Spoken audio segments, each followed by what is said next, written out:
Hello everybody, welcome back to the channel again, and I want to briefly go over one of the new games of 2023, in fact right on the tail end of this year, as far as this video is concerned. It is Robocop Rogue City, and I just wanted to describe the amount of fun that I'm having with it at the moment. This is going to be a shorter video, just describing how I feel about it so far, because I was wanting to just wait in the beginning to wait till I finished it until I made a video, but I think that this actually deserves more than one because I want to get some initial things off my chest, and then it gives me the opportunity to make a more structured review of it later on once I've actually done a playthrough. But for now, I'm going to give my first impressions of it because, oh my god, it's amazing. So basically, this is a particularly good, higher quality Robocop game. I mean, I say that, but I haven't actually played any other Robocop game myself. I've only watched the films, and I think it's only number one that I've watched. So, and it's been a while ago, so it's just a fucking stretch. In no matter which way you look at it. So, I will say that all around, the experience in this game is actually pretty fucking good, and I'm quite impressed with what they've been able to do here. You can definitely tell that this game is loved and so much. There is so much passion and heart into it. It's oozing everywhere. It does suffer from budget constraints. You can tell that in some areas. For example, the lip syncing, the character models, they're not quite perfect enough, but I don't think that it really matters because this is a game that has a little bit of jank to it, but I think it really adds to the entire experience.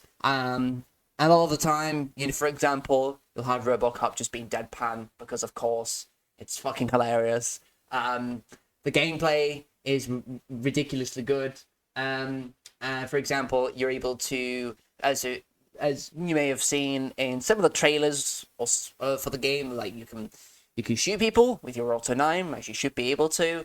You're able to pick up and throw most items in the game, including other people, which is fucking great. You can pick up enemy weapons as well. And that's the bit that I thought that it wouldn't implement, because I thought, well, if it's going to be Robocop, then you should be using your Auto 9. And it was a fear that I'd have, then they wouldn't bother putting in other weapons that you'd be able to pick up. The enemies would use them, but you couldn't use them yourself. But they have managed to put them in, and it's really good. I'm very happy that they did. Hell, you can rip machine guns from their tripods and use them briefly. It's awesome, actually. I really enjoy that. Yes, the shooting is great. The best part about it is that when getting a headshot, the sound design is fucking delicious. It's the best I've ever heard in this game, to be honest, and it's definitely the most standout. It definitely stands out the most, because it's what you do. If you don't headshot literally every enemy, you are not playing the game correctly. And if you say, "Oh, that's an opinion," actually, you're fucking wrong. But they do it really well. They know how satisfying it can get, and they've really excelled at that. And I'm very fucking happy. So yeah, apart from all of that, you also get a lot of side areas and everything. The Robocop's campaign is particularly linear, and you'll go through mission by mission and then, unravel the story in that way. But generally, while you're doing that, you'll also encounter some areas where you'll get some extra items. For example, you'll find these chests where you'll get bits for your board or whatever. Yeah, your PCB board, I think it is. That comes on later on in the game, and you'll be able to upgrade your other abilities in some other areas.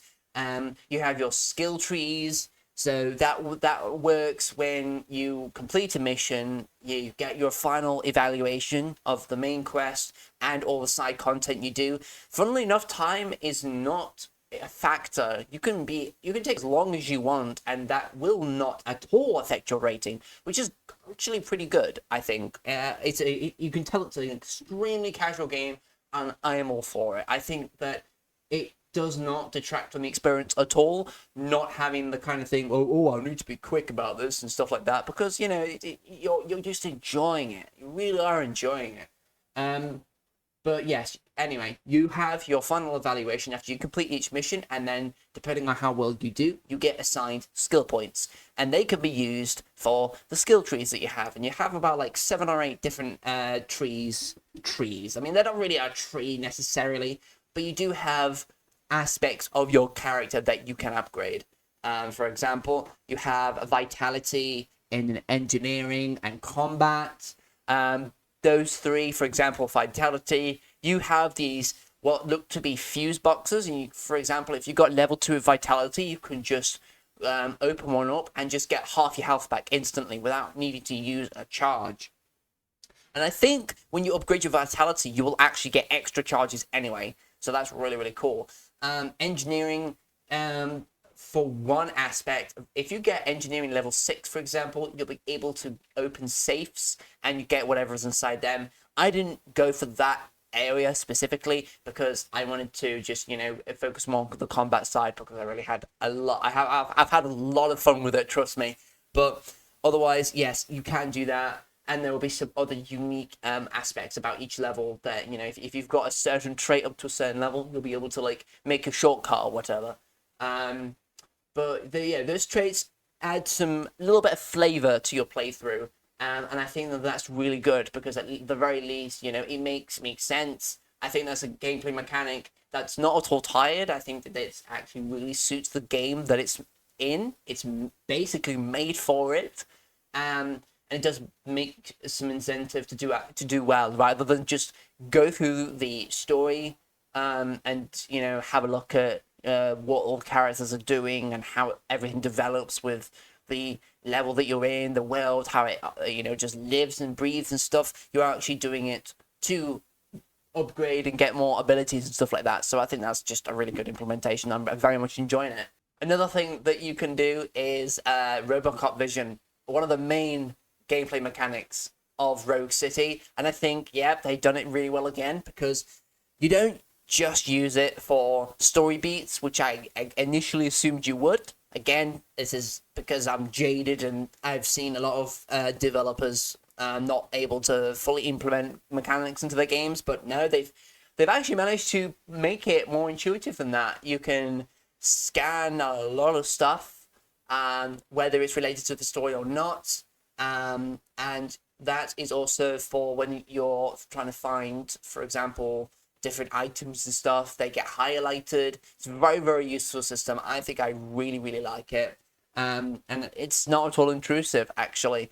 So yeah, that's briefly mentioned that, but yeah, I think I really enjoy that.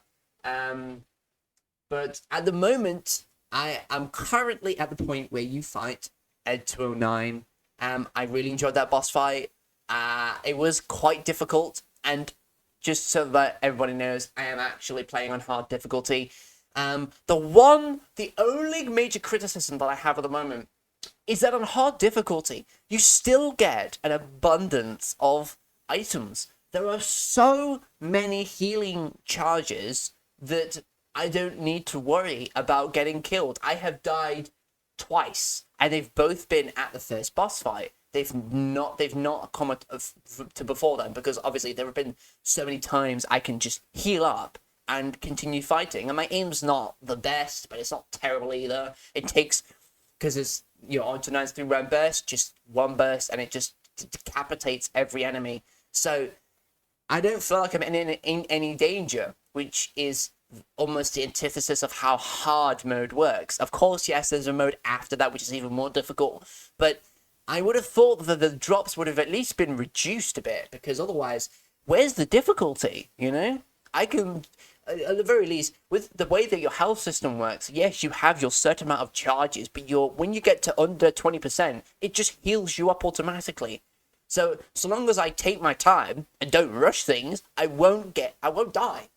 It is very hard for me to die when I'm taking my time with things and slowly picking off enemies. Because why would I run into like 5 or 6 enemies that are all shooting me at once? It just doesn't make any sense. So that is really the only thing that I don't like so much. Is just that it's still too easy. Like, the difficulty is not quite there yet. It's not been fine-tuned, I think. They'll probably need to like look at it again. I don't think it's a very hard fix to make. Again, you're just you know, just removing like half the pickups you can get on that difficulty, and then that would make it a good experience, I think.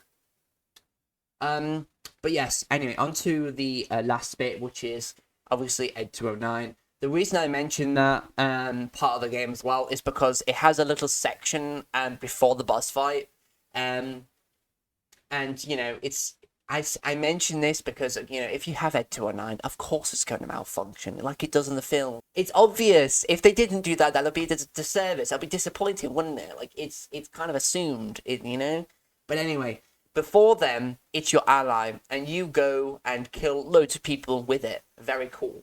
But instead of it just being a thing where you not necessarily escort, but you're just like with it. You are walking with it, and you're just proceeding from point A to point B. It's treated more like a competition, and it makes it explicit that you have, you know, it's encouraged that you kill more than your competitor, and your competitor is the Ed robot. So I thought that was really, really cool. Very, very fun mechanic, honestly. Obviously, I don't see that being implemented too often, but at least it changes up the gameplay and the pacing a bit instead of it just being mundane. Especially on repeat playthroughs, it makes it a little bit more interesting. And yeah, I was actually surprised that not many other developers have implemented this. Because I certainly haven't seen anything like this in recent memory. So I think that it's amazing that they've actually put that in there. I had a lot of fun with it. I thought it was a great idea. So I just thought I'd put that in there as well.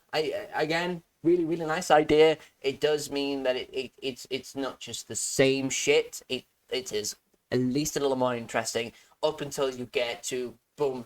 Here's a mini climax in the story. But yeah, honestly, it's a really, really good game. It is a tad bit expensive, I think. 45 quid, I think. For where I live, it's £45. Tad bit expensive. Maybe it was 40, 35, then I would definitely say get it at full price. But it helped. Even if you have like 25% off this game, get it. You will not regret it. I am also planning on getting the art book at some point because I'm very much interested. I'm the kind of person that loves to delve into the behind the scenes stuff and look at the concepts and the slow development of the game and how they approach different obstacles and the interpretations from the film to the game. It's very, very interesting. I love that kind of stuff, so I'm going to be purchasing that because the game itself is already really good and I have not finished it yet. So I really implore you, if you're interested and it's got some money off of it, if it's on sale at any point, get it. Have a go and see what you think of it, because I think that it's an experience that you're really, really going to like. I definitely liked it. I know that I'm not a particular Robocop fan, but I know of it, and I know I've watched one or two of the films, except it has been a long time ago. But the game is really nice. It really is. So if you've got time and a bit of money to spare, support these devs. Apparently they did a Terminator game before this as well, and that was really good. So for right now, they're doing something right. So I think for the moment they deserve a little bit of support. But as of the game, that's really it for the moment. I will make a separate video once I've actually completed a full playthrough, and then I'll describe my findings with the entire experience as well. So yeah, that concludes the first impressions of the game. Again, I wanted to get it out because it's just a game that I'm surprisingly passionate about, and I feel that it really, really needs to be talked about because it's just a game that it's really good, actually. And this was something that was sitting in my library for quite a few days, in fact, and I didn't get to play it until recently because I didn't end up wanting to. I don't get why. This is such a good game. But yes, anyway, without me repeating too much, yeah, get the game if you can. Very, very good. I really like it. And watch out for another video on this game because, again, I've got to provide a more structured review of this game because I feel like it deserves it, and I feel like I really, really think that I want to get people onto this because it's just, again, great experience overall. But thank you very much for watching this video. Hopefully this has been somewhat entertaining and helpful, but I wanted to do a shorter video that just, again, just broke up all the War Thunder gameplay. But yes, game you should go and support. Hopefully you did enjoy and everything, and I'll see you in the next one.